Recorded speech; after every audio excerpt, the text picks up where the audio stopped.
What is the truth about Chapter 13 bankruptcy? Hi, my name is Jonathan Ginsberg. I'm an Atlanta area personal bankruptcy attorney representing Chapter 7 and Chapter 13 clients for well over 25 years. And I want to talk to you today about Chapter 13 bankruptcy and really the real story about what I think about Chapter 13. Because again, I've done a lot of them and I really have some real concerns about the viability of them. And so when somebody wants to file a Chapter 13 or needs to file one to stop a repossession or foreclosure, I try to have a very frank talk with them, and I want to have that talk with you today. This is also prompted by a video that I saw, and I'm going to put a link to it in the description here, by the comedian John Oliver. And he talked about kind of the screwed up bankruptcy system in this country. And the point he makes, and I think I agree with this wholeheartedly, is the bankruptcy law was designed by lenders, in particular credit card companies. It wasn't designed to help you. It was designed to help the lenders get as much money from you as they possibly could without you going to the type of bankruptcy where they don't get paid anything. They want to make it really difficult for you to file bankruptcy. They want you to be in a perpetual state of making minimum payments, paying overcharge fee or overdraft fees or fees for late payments, forever. They don't want you to pay off your debt. They don't want you to default. They want you to be in that in-between state. So they made bankruptcy really, really difficult. And Chapter 13 is the type of bankruptcy where you pay bills back, you pay your debt back, and what they want, unfortunately, is a situation where you can go into a Chapter 13, make payments for 2 or 3 or 4 years, the case then fails, and then they have all the rights they would have had 3 or 4 years ago, but they've also gotten a lot of money paid for through payroll deduction from the bankruptcy court. Great deal if you're a lender. Not such a great deal if you're you. But that's the reality of it. So before you go into a Chapter 13, you need to know a couple of things about it.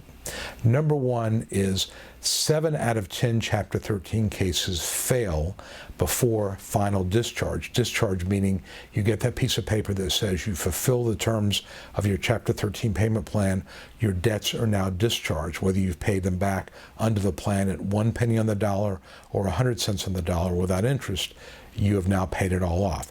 That happens maybe 1/3 of the time. And that's kind of in line with what I see in my practice. Okay, number two.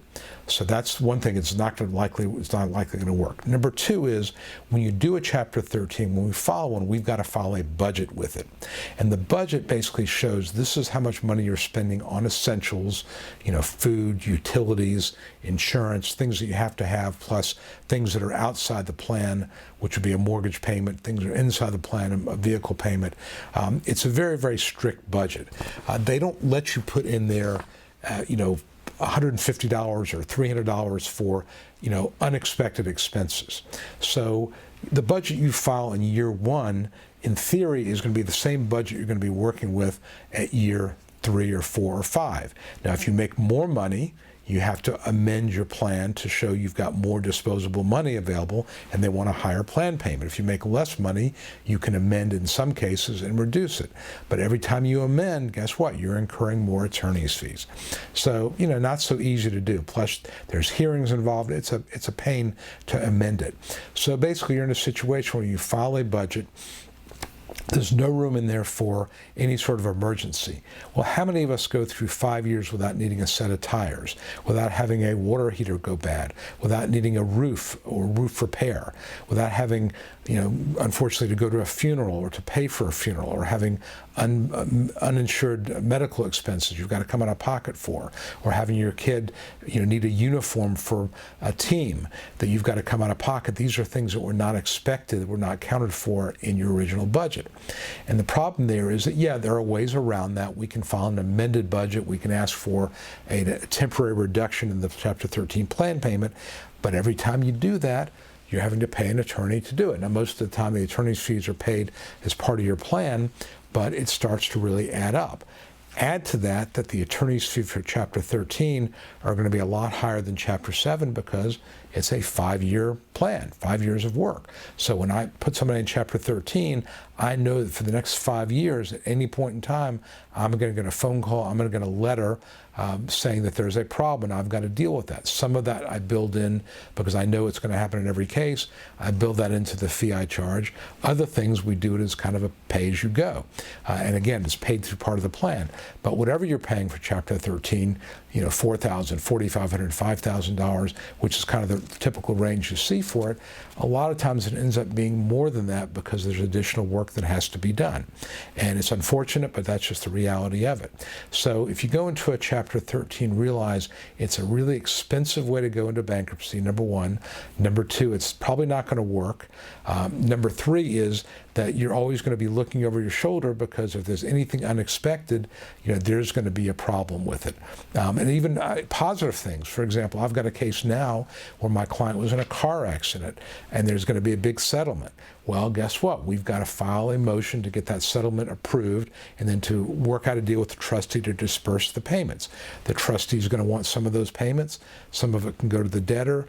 But again, that's all going to be something that's going to be part of a pleading that I've got to file a court appearance, which right now are virtual, but still it's a court appearance. It's going to cost more money.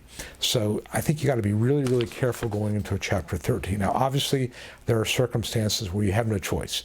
If you're facing a repossession and you want to keep your vehicle, you're facing a foreclosure, and you want to keep your home, got to file Chapter 13. If you've already had your vehicle repossessed and you want to get it back, you've got to go into Chapter 13.